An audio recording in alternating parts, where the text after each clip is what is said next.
I'd like to make 3 points. Firstly, that historically the U.S. is a country of immigrants, except of course for Native Americans and Africans who are forced to come here as slaves. The second point I want to make is that immigration is governed by push and pull factors, and the current day push and pull factors are often not that different from the historical ones. Push factors include religious and political persecution, economic hardship, whether it was the Irish potato famine or inability to provide for one's family. There's danger, so war and conflicts. So those are some of the push factors, inability to, not enough land to farm on. And the pull factors are corresponding. There's opportunities, there are jobs, there's education, there's safety, there's freedom, political and religious freedom, democracy. So those are some of the push and pull factors that influence immigration. And the third point I want to make about immigration is that poor immigrants are really economic refugees.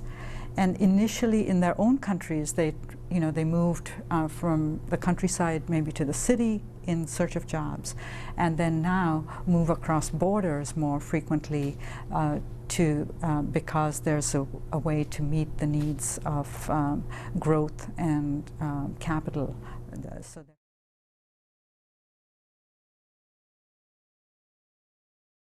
They face the usual barriers that battered women face: lack of resources, lack of ability to navigate systems, lack of representation or advocates. Most battered women are underserved, essentially, because there's just so much need and there's only so much funding and services that are available to them. In addition, I think that battered women of course face anti-immigrant attitudes. So immigrant battered women face anti-immigrant sentiments. And these barriers that most battered women face for immigrant battered women are compounded by poverty, by a lack of English proficiency, by lack of services to compensate for those things. So if there's not enough interpreters provided at the critical points of contact, then you don't get, then those barriers are exacerbated, and the harms are exacerbated too. I think the other point I want to make is that batterers use women's immigrant status to perpetrate a lot of different forms of abuse and harms.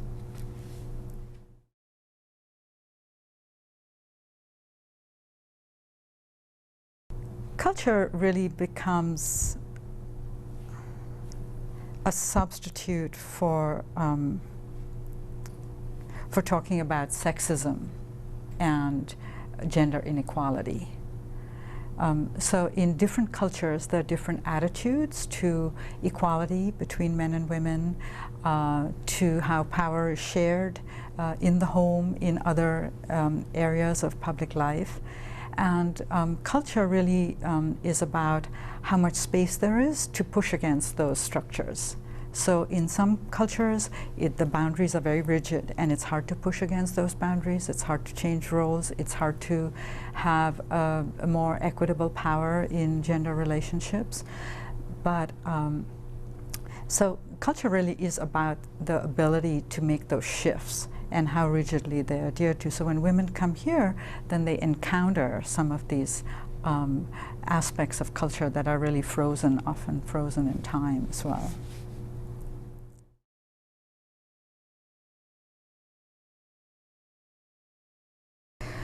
The one major option for immigrant battered women is the ability to self-petition under the Violence Against Women Act, and there are some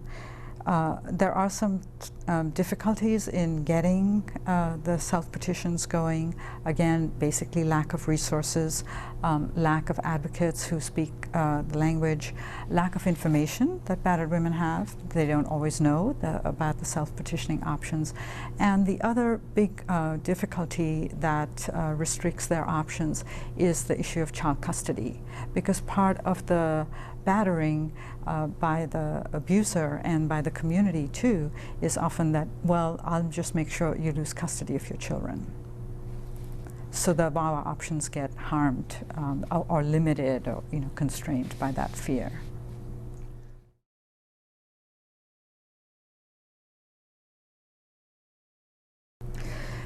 Several ways. We've all, in many systems, seen an increase in batterer manipulation, and where batterers claim to be victims themselves, etc. With immigrant couples and in immigrant families, we're seeing batterers making false allegations to Child Protective Services, for instance, claiming that she's abusing the children so then she can be removed, or making false allegations to ICE about her status. But it's often also withholding the documentation, not doing the paperwork that's required to make her status, to legalize her status here, or lying about it. And so many women come on, say, like a fiancé visa, which lasts here for 3 months, and then the guy just won't do anything to file the paperwork, get the procedures going. So that's one serious way that batterers sort of use her undocumented status. And the other thing, again, to come back to this fear of losing your children. So motherhood becomes an arena where they can be abusive too.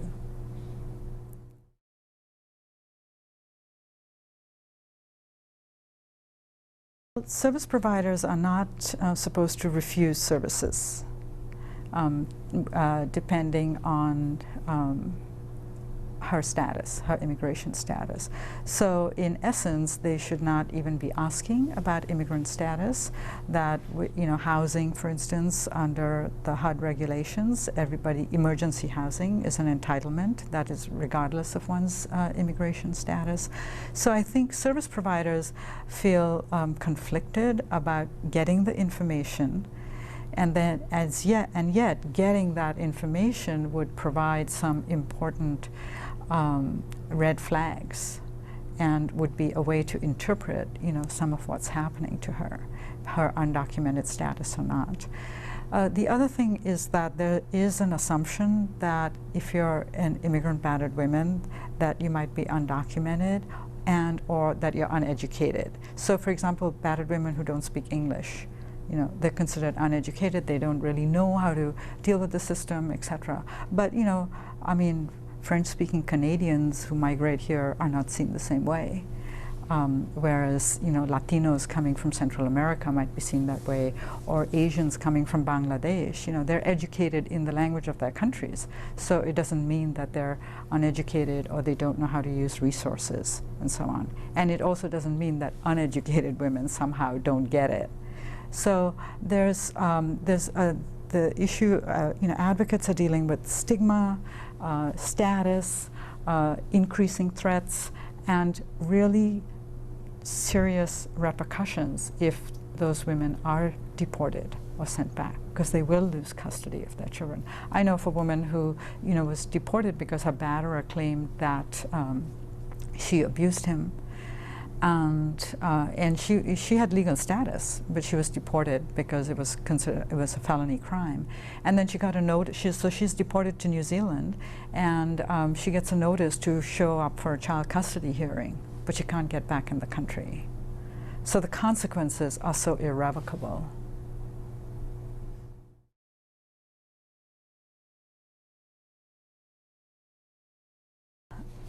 I'd like to flip it around and ask, how would communities support battered women? Because lots of battered women reside in their communities. And it becomes one more instance where we put the onus on battered women to be able to draw resources and strength and support from communities. And I think that communities sometimes often mobilize around domestic violence, but they might mobilize around the batterer. And there's often more shame in disclosure of domestic violence than actually in battering behavior. So community or advocates and communities need to work together about changing community norms so that they are not victimizing battered women further or indulging in victim blaming and protecting abusers. So.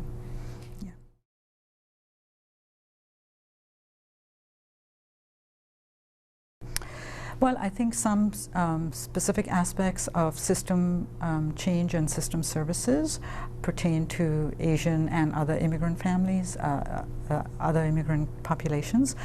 For instance, interpretation. So in many fatality reviews, people are not looking at what was missing around interpretation. So I think the issue of access for people with limited English proficiency and the need to provide or mitigate that lack of access would be an important issue that would surface in a fatality review.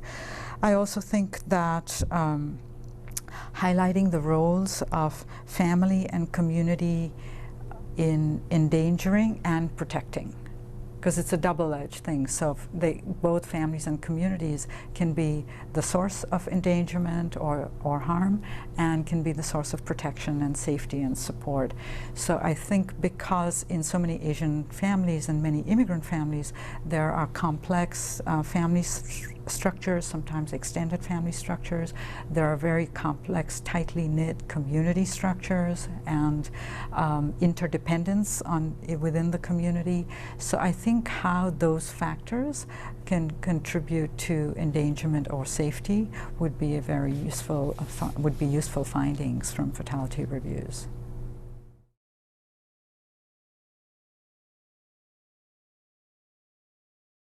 So our report entitled Shattered Lives looked at 6 years of homicides in Asian families, and we basically just looked at newspaper clippings and to get that data. We found 160 cases, 226 fatalities. 72% of those fatalities were adults, 10% were children, and 18% were suicide deaths. Of course, intimate homicide dominated the cases, and homicide-suicide dominated those cases too.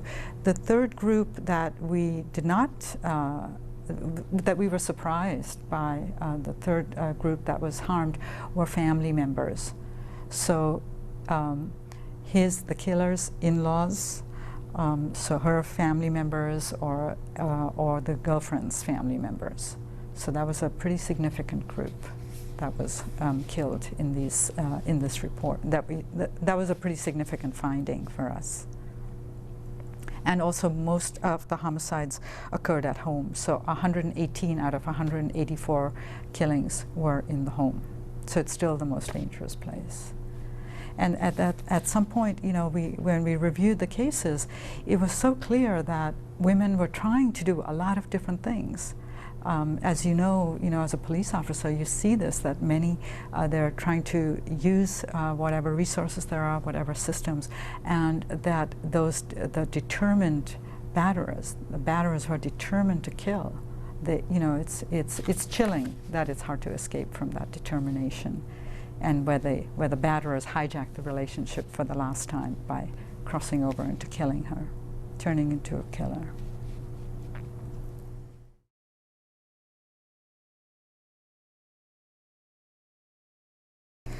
We see some particular trends both amongst Asian and other immigrant women. We see a lot of abandonment.